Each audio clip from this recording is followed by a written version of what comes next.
o microfone. Obrigada. É que para mim estava aparecendo aqui que não estava gravando, mas na hora que eu voltei estava passando que a aula estava sendo gravada. Mas então vamos lá. Tudo bem com vocês? Vamos a mais uma aula de educação musical. Sejam todos muito bem-vindos. Espero que vocês aproveitem bem esse módulo aí. Vamos apresentar a tela aqui.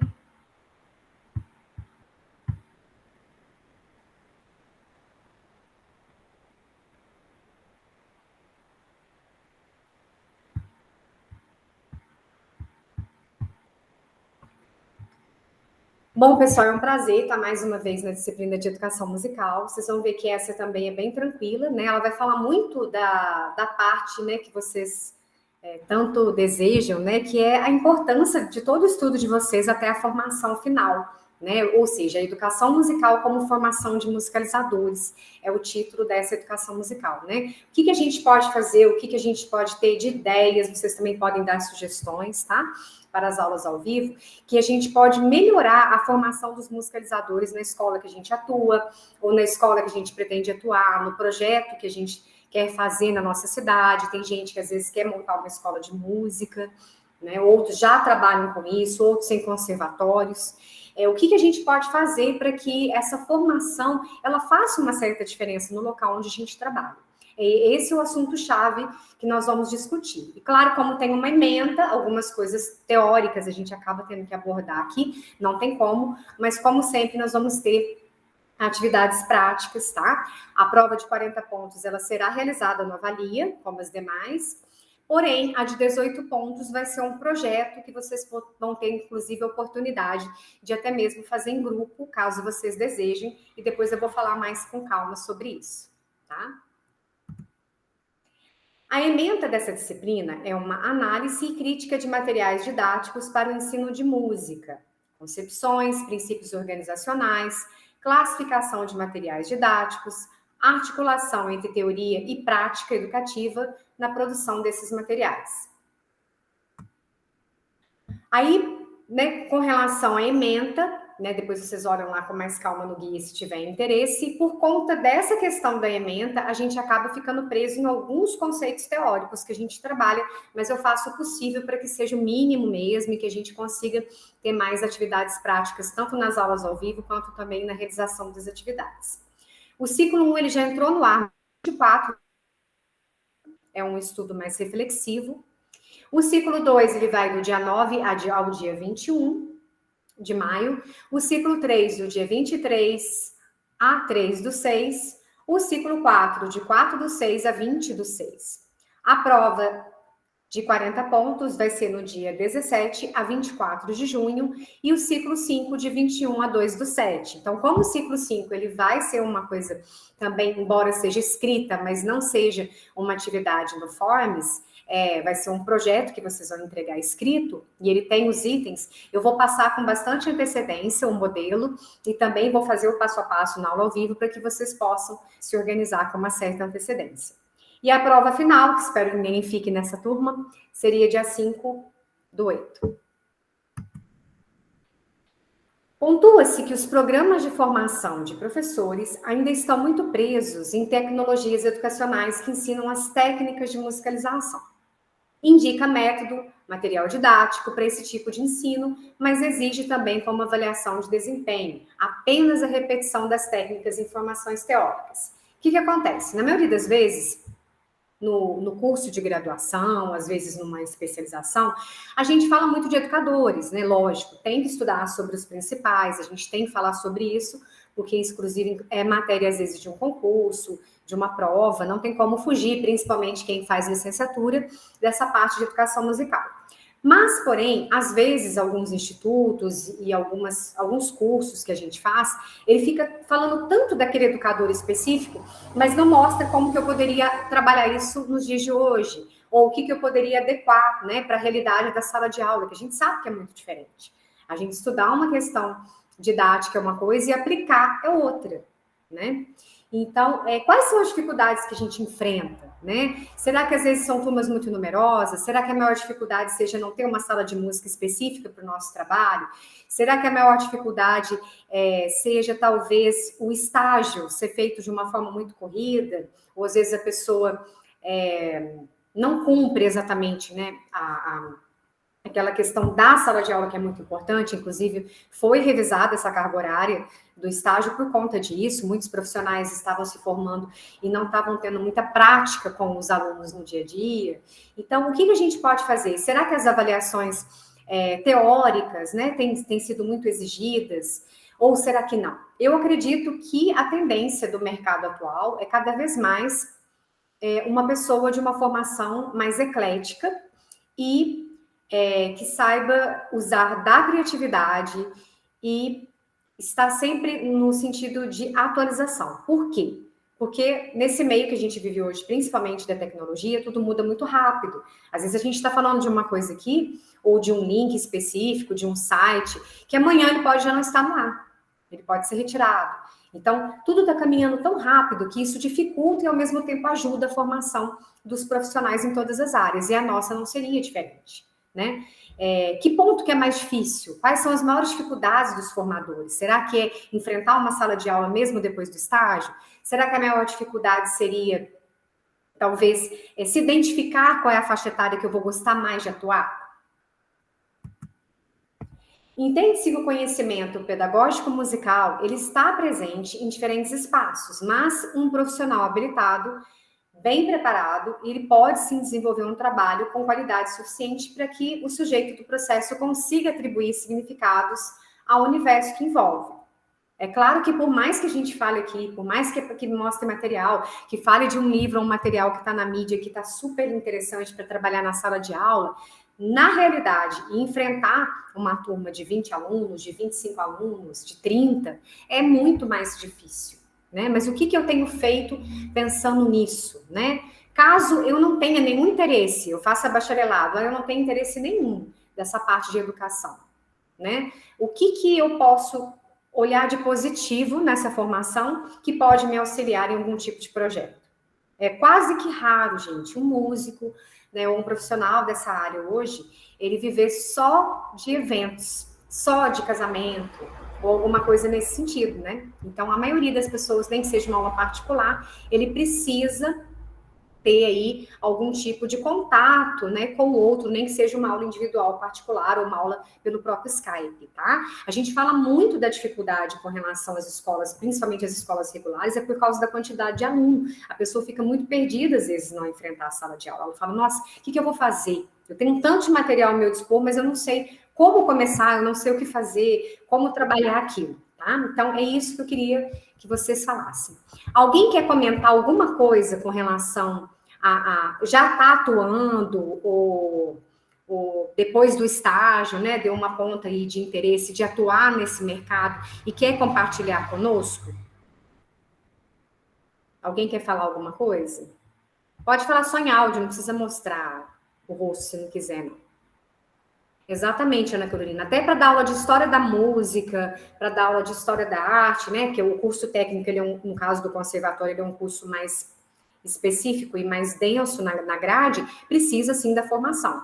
E vocês têm que lutar por isso, porque é o profissional habilitado de música que tem que fazer esse papel da parte de arte ou da parte de música nas escolas, sejam elas particulares, independente da faixa etária. Tá? Alguém quer fazer algum comentário de alguma dificuldade, né, compartilhar com a gente que teve ao enfrentar, às vezes, uma turma ou alguma coisa nesse sentido? Ou ninguém teve essa experiência ainda? Professora, apenas comentando essa questão da dificuldade do currículo, né, nas escolas aí de ensino regular, eu não vejo, assim, pelo menos na realidade aqui da minha cidade, essa preocupação em inserir diretamente o conteúdo da música. Mesmo com aquela questão da LDB tendo chegado em 96, colocando a questão do ensino das artes, eu não vejo, assim, o conteúdo em si de música sendo trabalhado na escola regular. É realmente uma realidade bem distante da minha aqui. Em 2008, quando houve aquela lei, houve alguns movimentos em faculdades, mas a movimentação prática disso no currículo escolar, eu realmente não tive essa oportunidade de visualizar. Não. Ainda está mais focado na parte de artes visuais. Exatamente. Então, isso é uma questão política, né? E também, às vezes, uma questão cultural. E são vocês, os formadores específicos de música, que têm que lutar pela comunidade. Vamos pensar pequeno, não na cidade. Pensa na comunidade que você está inserido, que tipo de projeto que vocês poderiam escrever, que vocês poderiam entregar, para que, de repente, a prefeitura da cidade tivesse interesse. É assim que a gente começa. Aí, quando você mostra a importância da música naquela região, que seja ali no seu bairro, na sua comunidade, muitas pessoas vão enxergar aquilo e vão falar, olha, vão falar para o prefeito, nossa, o projeto lá do João, dos violões, está fazendo uma diferença muito grande na minha comunidade. E aquilo vai se espalhando. É assim que a gente começa. Infelizmente, o Brasil ele tem essa questão, né? A cada ponto do nosso país, as realidades são diferentes. Por exemplo, Minas, a gente tem um privilégio, eu falo que é um privilégio porque eu acho, né? De ter conservatórios que são gratuitos para estudo de música. Mesmo eles sendo muito poucos, eles são só 12 em Minas Gerais inteiro, que é um estado grande. Isso facilita e ajuda muito, né, nessa questão cultural da cidade, na busca da formação social, todo esse trabalho que é desenvolvido. As prefeituras também têm buscado apoio, nem que seja em forma de projetos, para isso. E isso ajuda bastante. A Lei Rouanet, muitas pessoas escrevem projetos específicos culturais e desenvolvem, são aprovados. Né? A gente tem várias formas de inserir isso no mercado. Eu sei que não é fácil, principalmente a iniciação, é uma luta muito grande. Até hoje os conservatórios lutam para ser reconhecido. Sempre tem essa luta de que é tratado como escola regular, mas na verdade não é escola regular, é uma escola de música, mas as leis são válidas para todas as escolas. E essa luta, desde que eu me entendo por aluna do conservatório, hoje sou professora da escola, é a mesma coisa. Entra governo, sai governo, você tem que explicar para o governo qual é a importância da música, daquela instituição. Então, assim, se isso já existe há tantos anos e continua essa luta, é uma luta eterna, entre aspas, porque eu acho que melhorou muito. Algumas cidades, principalmente de Minas, as escolas particulares, quase todas têm a inserção da educação musical, principalmente para a educação infantil, o fundamental nem tanto. Algumas regiões, as prefeituras lançaram concursos, em outras regiões foi o Estado, em outras áreas o Estado lançou, mas devido a pouca formação de profissionais e pouca gente que tem o título de música, eles acabaram pegando professores de artes. Então, isso que aconteceu lá atrás ainda está acontecendo por falta de formação de profissionais. Hoje eu acredito que as coisas estão melhorando, mas ainda estão longe de ser a quantidade de pessoas necessárias, digamos assim, para a quantidade de escolas que o município, nem vou falar do estado, que o município tem. Então, se você for pensar em todas as escolas particulares, mais as escolas estaduais e mais as escolas municipais, precisaria de um número muito grande de formados na área.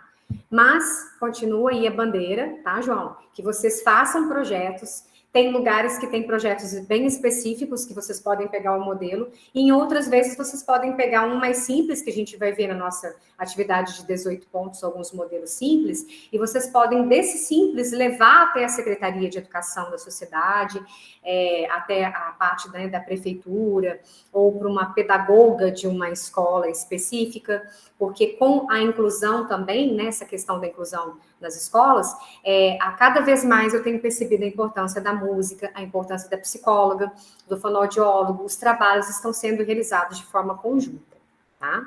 Mas, como o nosso país é muito grande, comparando a outros, né, da Europa, por exemplo, eu acredito que as coisas são conquistadas de uma forma mais lenta. Mas depende também da gente dar um pontapé inicial. Eu tenho colegas que fizeram projetos em leis e foram aprovados da Lei Rouanet e outros projetos específicos, tipo apresentando chorinho nas escolas, outros fizeram a importância das histórias contadas, aí fizeram projetos com contação de histórias, e eles conseguiram. Por quê? Porque eles batalharam, eles tiveram a coragem de escrever o projeto, de dar cara a tapa, e hoje são conhecidos na região por esse tipo de projeto e conseguiram ter um êxito bem interessante. Não só pelo dinheiro, mas também pelo nome da pessoa, né? Que ela acaba, alguns projetos eles são de viagens, de cidades próximas, levando essa parte cultural até as crianças ou até os adolescentes, isso tem tido um resultado muito positivo, tá? Então, espero que você tenha a oportunidade aí, né, de querer fazer algum tipo de projeto aí para sua comunidade. Isso pode ser numa ONG, tá, gente? Não precisa ser só uma parte específica da prefeitura ou do estado, não. Pode ser uma ONG mesmo, tá? E isso tem crescido muito na nossa área musical, tá? Weber defende a escola de tempo integral como um programa que amplia o tempo de permanência dos alunos na escola e pode se constituir como um espaço também significativo para a inserção de música.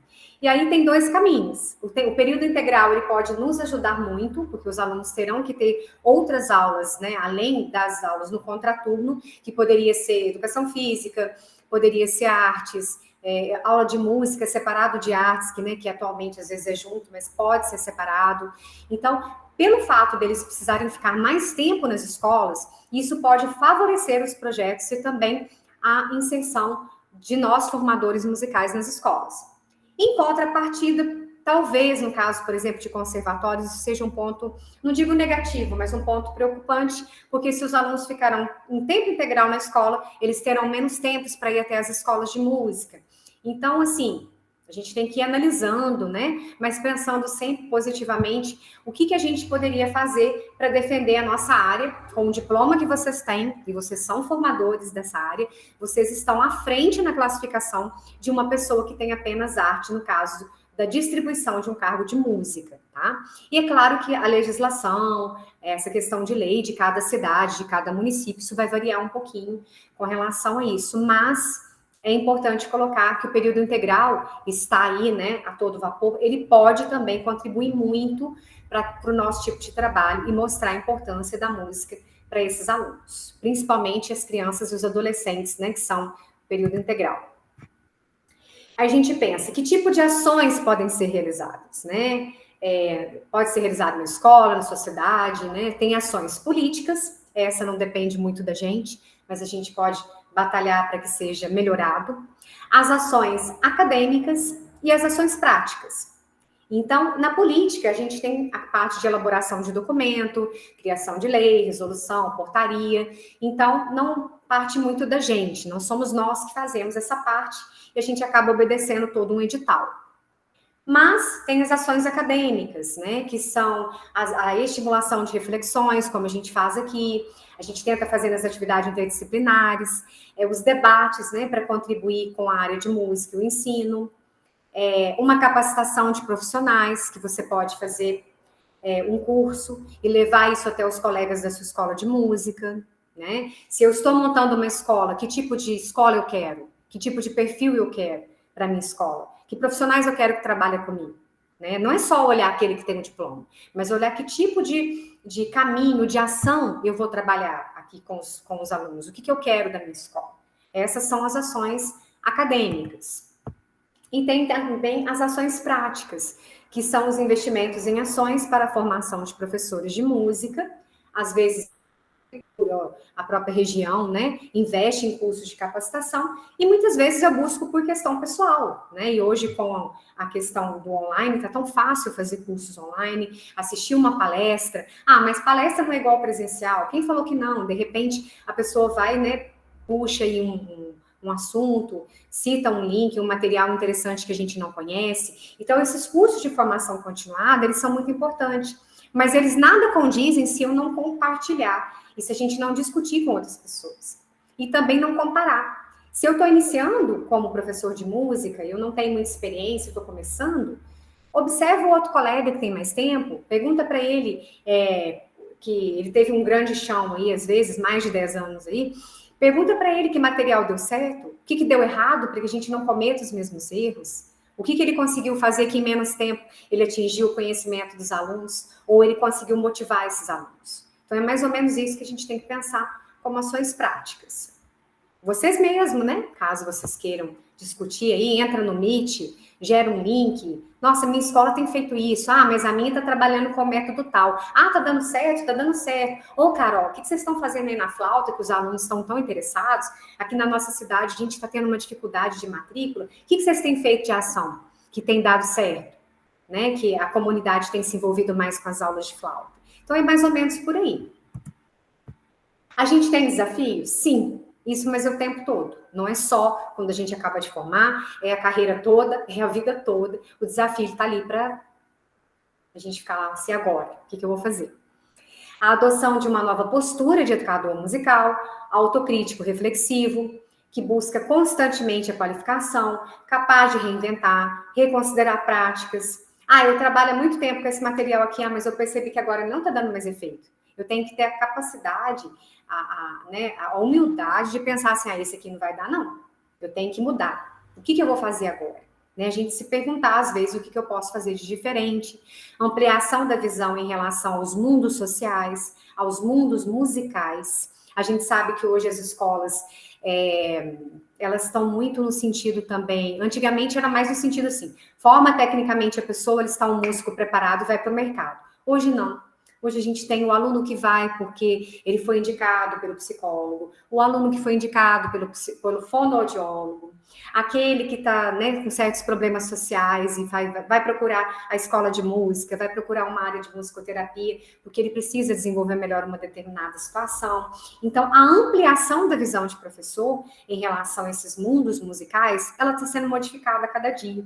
E a gente tem que estar sempre abertos, né, a essas perspectivas e pensar o que eu posso fazer para melhorar. Porque a cada vez mais tem sido um desafio maior, né? Não só com relação à faixa etária, não. A gente está falando da diversidade de pessoas e de objetivos. Não é mais um músico que procura porque ele quer tocar em casamento. Isso ainda existe. Mas esse é o mais fácil dos desafios que a gente vai encontrar. Nós temos também perspectivas, claro, né? Quais são as ações em rede para a implementação da música, as ações políticas, acadêmicas e práticas que foram desenvolvidas, o que eu posso discutir com uma outra cidade para melhorar, que o que na minha não está dando certo. O estágio supervisionado que vocês fazem, eu sei que às vezes parece meio chato, mas ele é necessário para você ver a realidade ali na prática, como são as dificuldades e como os profissionais estão lidando com elas. A ampliação e fortalecimento dessas políticas de valorização do professor, a postura dinâmica, a abertura à diversidade por parte do educador e a criação de escola de tempo integral. Então, essas são as perspectivas que a gente tem para o futuro aí e para o presente da nossa disciplina. E fazendo essa reflexão com a unidade 1 do guia, é uma unidade um pouco teórica, né? Parece até meio chato de mexer, mas eu vou resumir aqui falando, né, na linguagem clara. A educação musical, ela pode ser desenvolvida por qualquer pessoa em qualquer idade. E não somente quem tem dom musical. A gente tem que parar com esse negócio de, o fulano é filho de músico, ele tem muito dom musical. E às vezes o que não é filho de músico pode ter um dom musical maior. Então, isso aí já caiu por terra, não existe isso mais. Todas as respostas, a consciência de que o mito do dom musical não procede e a literatura consultada mostra que a música não é um dom extrasensorial. E que todos podem aprender de alguma forma, sejam críticos, apreciadores, sejam musicistas, ou simplesmente quem faz música porque é uma questão terapêutica, tá? A gente tem que pensar cada vez mais sobre isso. Como eu posso ser um educador musical terapêutico? Porque é a tendência atual. Procurar demonstrar o quanto o meio é fundamental para o desenvolvimento musical do sujeito, de que modo eles podem cooperar na tarefa de produzir música coletivamente. Então, dê a relevância, né, do meio como fator musical.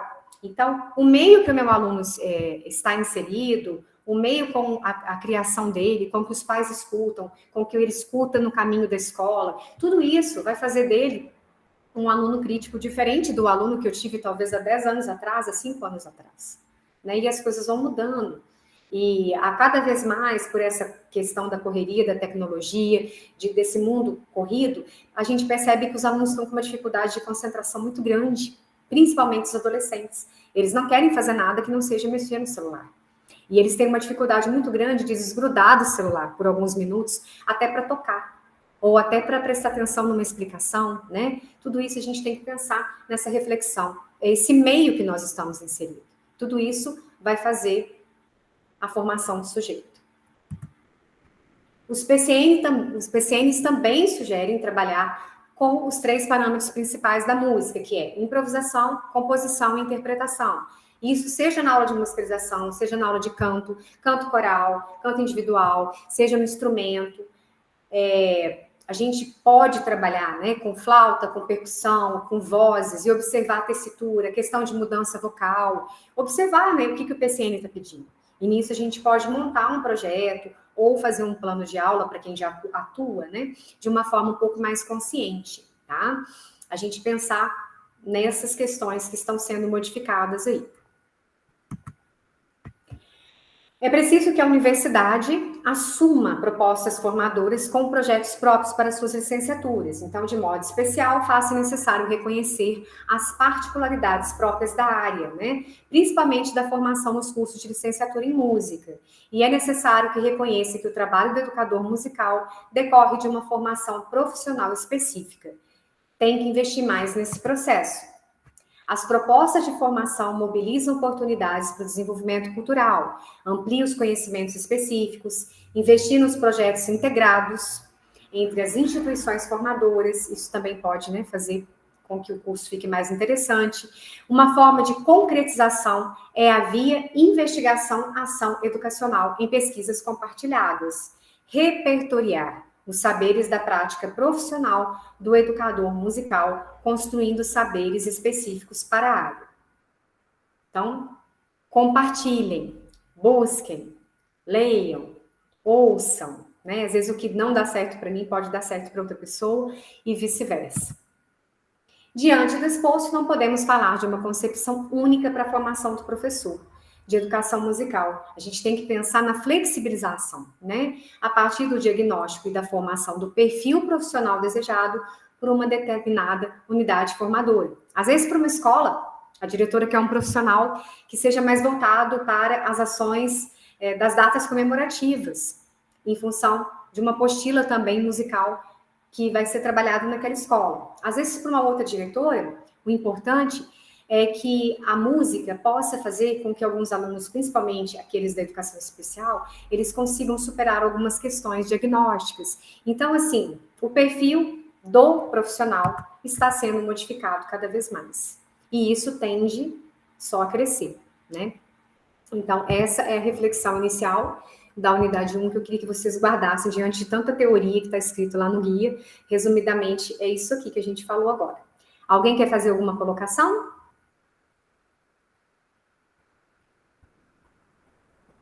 Então, eu vou pausar a gravação, né, caso alguém não queira que fique gravado. Mais uma vez, agradeço a todos e até a nossa próxima aula.